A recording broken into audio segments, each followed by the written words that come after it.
Brigade করে গ্রাউন্ডে দাঁড়িয়ে বলেছিলেন, না খাউঙ্গা না খানে দুঙ্গা। প্রধানমন্ত্রী হয়েছেন, জেনে রেখো তৃণমূলের বাজা ধরেরা, বিজেপি তোমাকে খেতেও দেবে না আর না নিজেও খাবে না।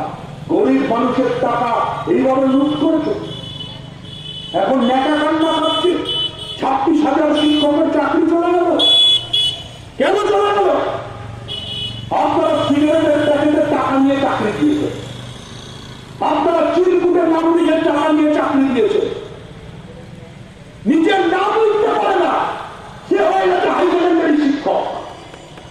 নিজের নাম লিখতে পারে না, কারণ সে তৃণমূলের নেতাকে পয়সা দিয়েছে। আমরা অবাক হয়ে যেতাম, আমাদের কর্মীরা সব বলতেন, দাদা